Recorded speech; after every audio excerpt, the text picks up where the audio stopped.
Hey guys, welcome back. And for those of you that are new, my name is Brittany. I have 3 kiddos and I am a homemaker in the South. Today I want to take you along on a reset. We are in full-on reset mode. We've done little cleanups and declutters throughout the year, but I'm ready to get rid of as much as absolutely possible and simplify life so that we can enjoy actual life more. So if this interests you, I would love to have you stay around, maybe like and subscribe if you enjoy this and want to come back for some more. So stay tuned.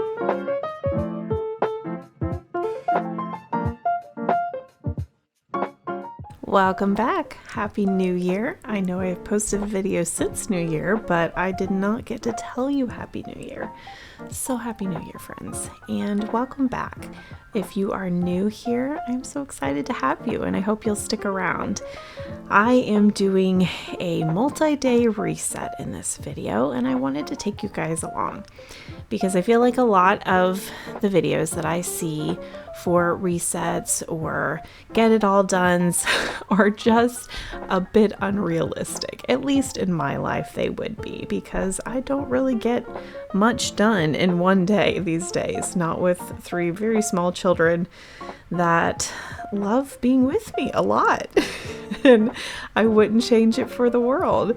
But I definitely have had to adjust how I get things done and how much I expect of myself so that I can still enjoy life during these times where I need to get things done. So this is going to be multiple days, I believe 3, that I take you along. And I have done many days of this since this video. So this is only a little glimpse into what we're doing, but it is a big part of my life right now. And I've really just chosen to invest in clearing out a lot of clutter. And the more that I do get rid of, the more I realize I don't need it. And I really believe everyone experiences that. If you're able to do some type of clean out, you just realize that you aren't actually using that many things in your daily life. And getting rid of the excess has truly just brought more joy to homemaking and motherhood. And for those stay-at-home moms out there, I think you would agree we all chose this ultimately, whether it be through different avenues of, financial need or just circumstances. We chose this to be able to stay home with our children, and we saw that as a worthy investment in our lives. So I want to clear out things that are hindering that. And right now, some of the stuff is hindering that. So this is just something that I am passionate about right now, and I have gained momentum because I have been sticking to it. So I am not stopping anytime soon. We are prioritizing easy breakfasts right now and some throw together lunches, but still also trying to kind of keep up with a normal routine of making bread and all of that. When I first started this, I was not hardly doing any of that. I just kind of let that chore fall to the wayside, and I paid for it because we actually rely on our bread and just different snacks that I'll make fairly routinely just to get through the different meals that we do need. And it's been very beneficial to bring that back in.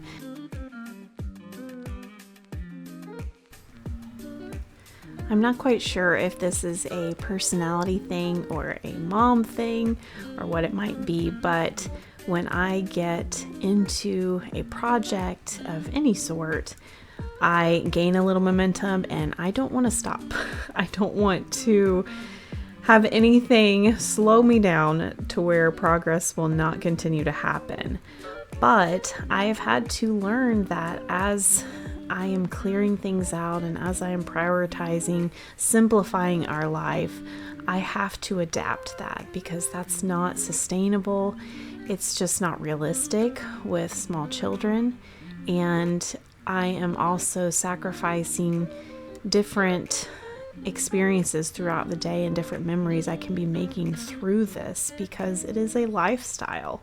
I don't want this to be something that I clear everything out and then in a few years everything's right back in my house and already an issue again. I want this to be something we continue to utilize, this tool to keep our lives simple and get to enjoy the things that we actually want to enjoy, like getting outside and gardening. I'm sorry, that's just in my brain because all I can think about is gardening right now. But all the different things we do want to do, and play with our kids and homeschool and do craft time and all these different things that we are passionate about.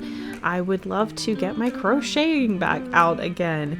And so that is what is motivating me to make this a part of life and not just something that I am doing for a little bit and then I will lose stamina and quit. So in order to do that, and in order to make it a part of life, especially right now with just really getting into it, is making these simple meals that I can fall back on. We have not been doing a bunch of new recipes. We haven't even been getting super duper creative in the kitchen. I've been falling back on a lot of our basics of, meat and potato type meals or simple soups that I can throw everything together that we already have cooked in the fridge, or different things that I can chop up and throw in pretty easily. So today I had some different regular, raw veggies that we could cook up. So I knew I wanted to do some type of soup, and I had some scalloped potatoes that I had made the previous week, or maybe it was the weekend, and I needed to use those, but they were kind of to the point where there's nothing wrong with them, but they're not exciting anymore. I think everyone knows what I'm talking about. So those are the things that I love throwing in a soup, because it completely recreates them and we don't have to feel like we're eating the same leftovers day in and day out. So I'm throwing a bunch of our routine veggies that we use a lot, mushrooms and carrots and celery, onion. It's just the staple for almost every meal. I had some leftover chicken, as I often do.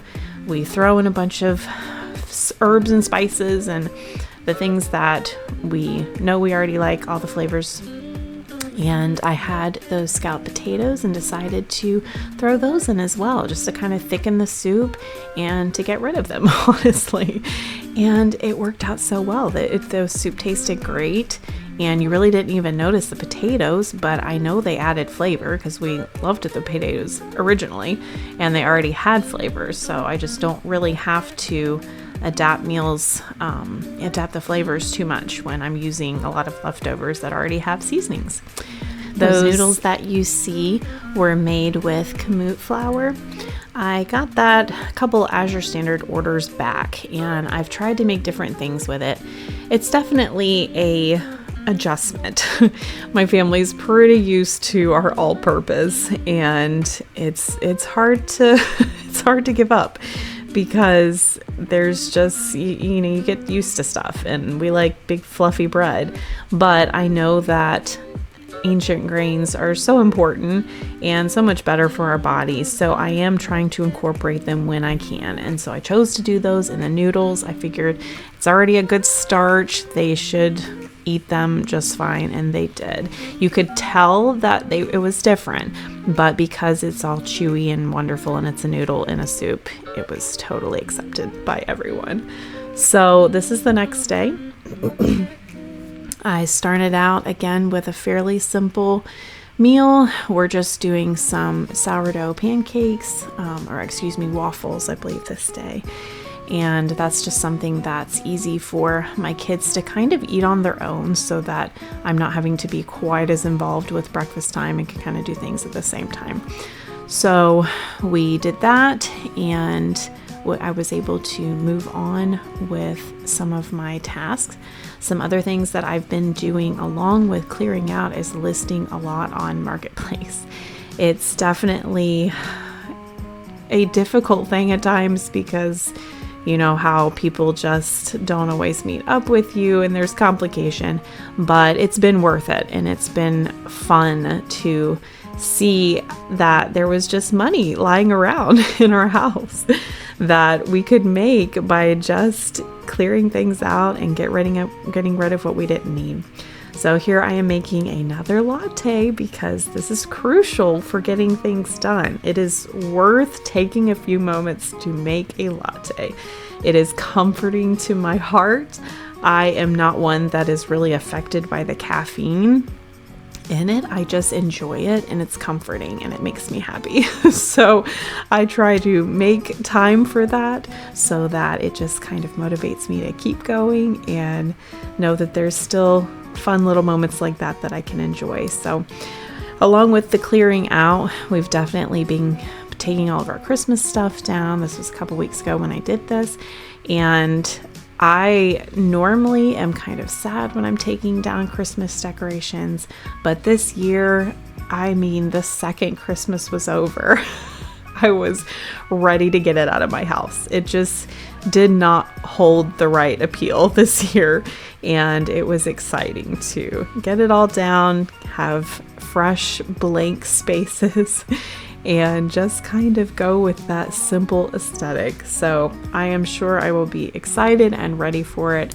this next Christmas, but for now we are just enjoying the clear floors and no ribbon or ornaments all over the living room, because you know how that is with toddlers.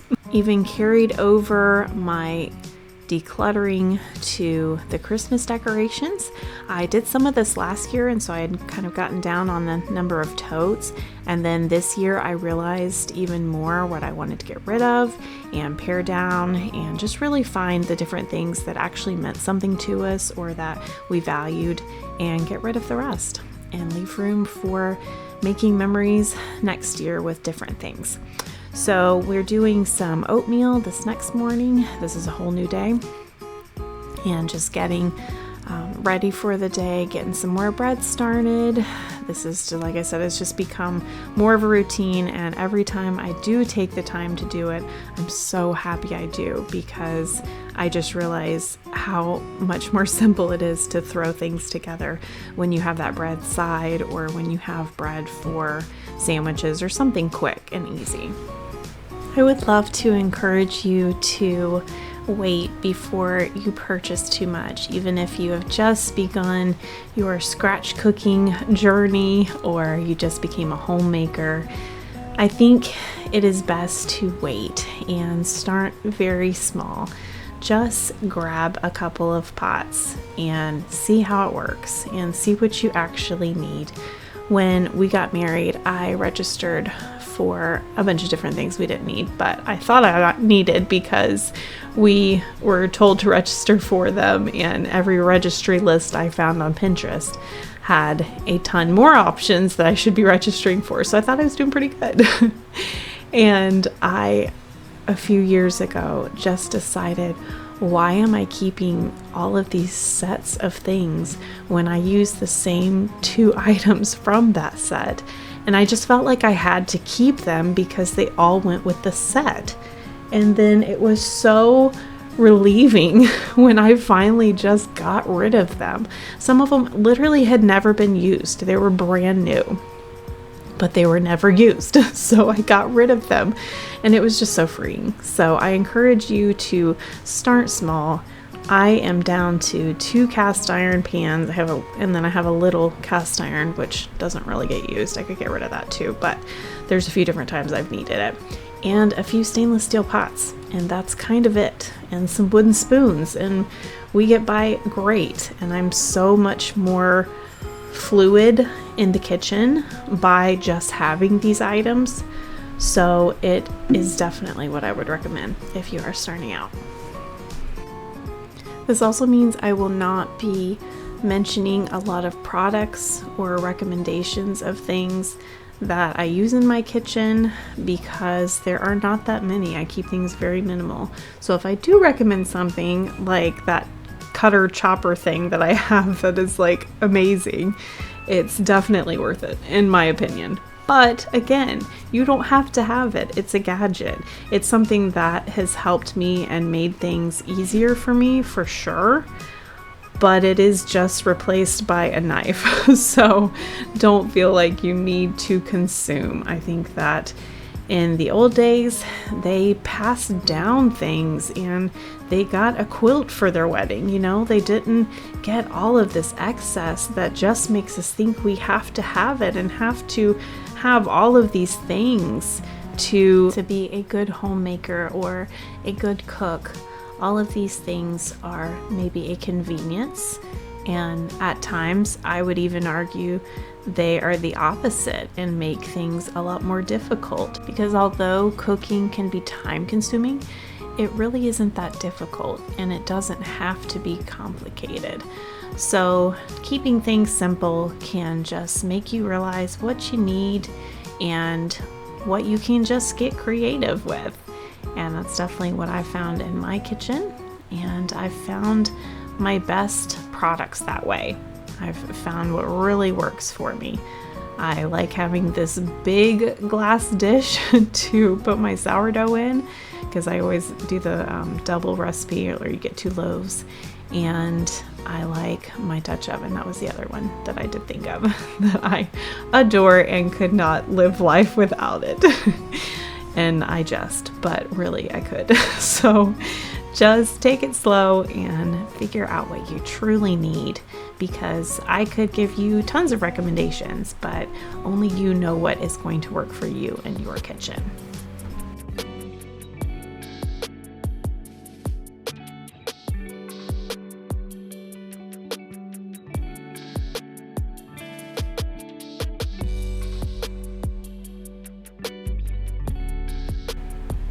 One of my favorite meals that I sometimes forget to utilize when life is busy is hamburger pasta.